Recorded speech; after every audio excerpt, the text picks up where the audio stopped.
بسم الله الرحمن الرحيم، والصلاة والسلام على أشرف المرسلين سيدنا محمد صلى الله عليه وسلم النبي الأمين وعلى آله وصحبه أجمعين. إن شاء الله هنتكلم النهاردة على فرق كبير قوي بين ناس كتير مش عارفة في فرق كبير بين التربية والرعاية.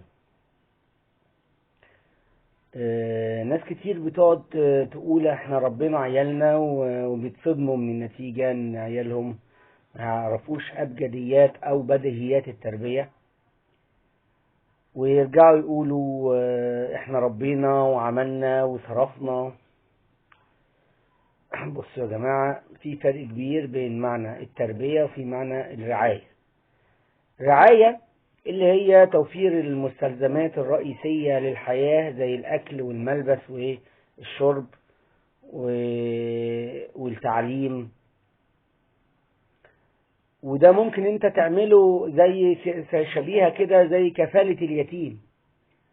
انت مش مقيم عندك اليتيم، ولكن انت بتكفله، يعني بتكفله وهو قاعد في دار الرعاية، بتجيب له لبسه، بتصرف على تعليمه، بتصرف على اكله وشربه. دي اسمها كفالة او رعاية. اما التربية فدي حاجة تانية خالص، تستلزم وجود الشخص معاك واحتكاك مباشر بيك.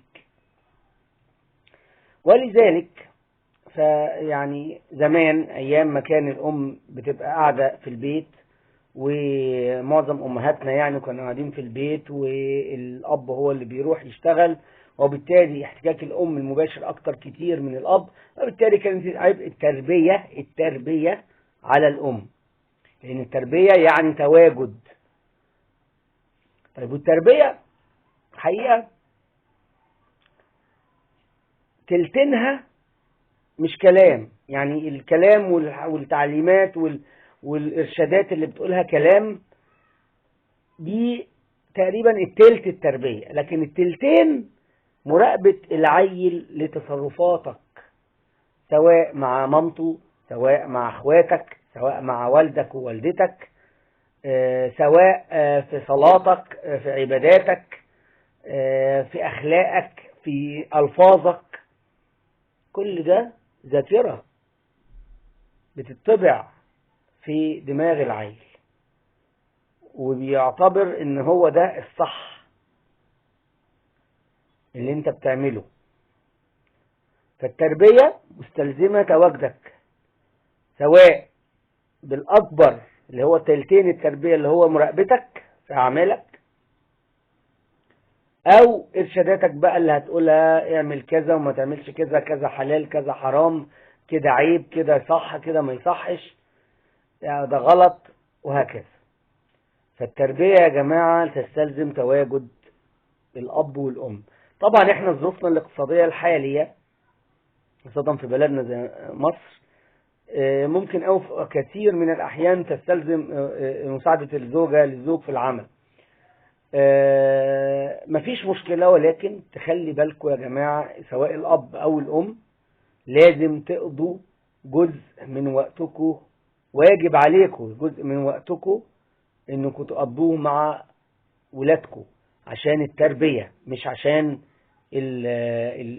تبقاش في الاخر قاعدين مع اصحابهم، قاعدين مع اللي بيربيهم اصحابهم او جدتهم او جدهم او خالاتهم او عمتهم، وفي الاخر تقولي انا عملت كل اللي اقدر عليه وعيالي ما طلعوش متربيين، عشان انتي ما انفقتيش من وقتك اللي هو التربية، سواء انتي او باباهم. لكن الحقيقة زي ما قلنا، حتى لو الام هتشتغل لازم ده دور الام رقم واحد، تربية عيالها تربية سليمة. وحتى لو هتشتغل لازم تعمل حسابها انها تقضي معظم بعد وقت الشغل، تقضي معظم الوقت تكون مع عيالها صاحيين معاهم في البيت عشان تربيهم تربية إسلامية صحيحة. والأم الحقيقة زي ما بنقول ده دورها، والأم اللي ما اشتغلتش وربت عيالها تربية كويسة، على فكرة دي ناجحة جدا، لأن ده دورها الرئيسي. يمكن ظروفنا اختلفت والأوضاع الاقتصادية بتاعتنا اختلفت، وأحيانا كتير الأب ما بيبقاش قادر على كفالة البيت لوحده. فممكن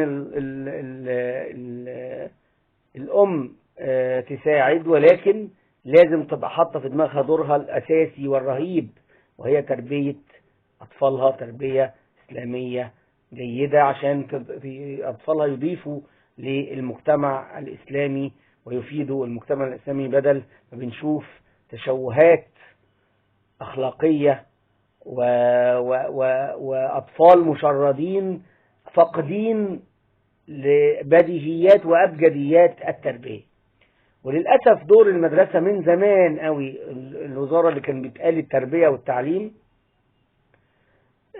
فقدت التربية من زمان جدا، فهي دلوقتي دورها قاصر على التعليم وإن وجد يعني. لكن البيت هو الأساس يا جماعة في التربية، والبيت هو الأم رقم واحد، والأب طبعا برضو يحاول على قد ما يقدر وعد ما ربنا يقدره إنه يبقى يتواجد عشان يبقى ليه دور في التربية. والأم ليها دور والأب بيشرف، ولكن الأب أحيانا بيراقب حاجات لازم يقومها ويصلحها لو الأم كانت غفلانة عنها. أتمنى من الجميع أن يعلمنا، أتمنى من الله سبحانه وتعالى أن يعلمنا ما ينفعنا وينفعنا بما علمنا. السلام عليكم ورحمة الله وبركاته.